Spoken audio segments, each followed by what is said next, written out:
Hi guys, good morning. This is Dr. DenBoer, Dementia Doc. Hope you're all having a good Thursday morning. I wanted to do a video expanding on my caregiver series for dementia caregivers, paid and unpaid, on creating routines. I don't think I've done this before, and hopefully this is helpful. Again, this is not medical advice. I am not a licensed professional, and you should seek a licensed professional and medical advice if that is what you need. All right, so this was adapted from the Alzheimer's Society of the UK and Alzheimer's Society of Canada. So tips for making routines easier. So a couple things. One is be direct if you can, but tactful is what they say. Just keep sentences short. Pair everything. So second thing is pair everything with visual reminders as well. And try to break the task down into sections. So instead of having a larger task, try to have individual sections as we go along. So the task can be individual sections of a larger task. So like an example of that, if somebody's a mid to late stage dementia, try to make sure that the tasks have a visual cue, a visual anchor, and then try to make those tasks ones where if you're folding clothes, you're putting on clothes, the clothes are laid out, the clothes are folded, and that's one task, second task, third task. And then clothes are put away or put on our body. Make sure that reminders and instructions are simple. This is obviously pretty straightforward, but very, very important. You're going to have to probably repeat these instructions and make sure there's visual reminders of them. Try doing the things together as a caregiver to start. Maybe the goal is to get them to do them independently.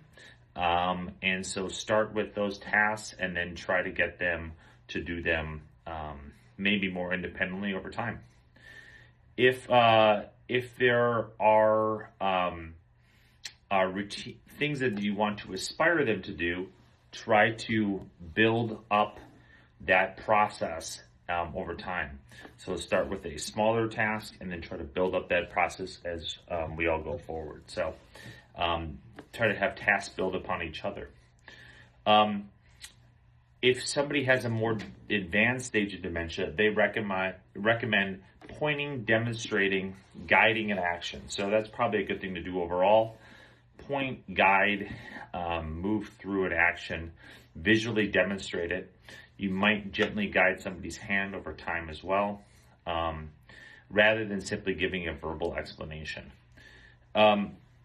So in general, as you look at these things, you think these are probably just general good things for everybody to do, but I think they're good reminders overall to just as we're giving anybody tasks, to keep them short, keep them simple, use gestures and body language to add meaning. And then one thing they don't mention, obviously taking breaks, being patient, using humor in this process is very important. Try to, and just know that the whole goal of this is the process, not necessarily the outcome. Something that I would probably recommend too here is develop rewards in a reward system, both for the person and for yourself in this process. I think that's going to be vital. So these are ultimately really good, these are hard things to do, but it's really good to reward ourselves in this process too. Again, emphasizing for the caregiver, but also for the person. So anyway, this is my thoughts. I think that, this is a hard thing to do, but it's important to have structure in this entire process and then reward ourselves for the efforts and the process that we put forward. All right, reward yourself, take care of yourself. Hope you all are having a great day. Bye-bye.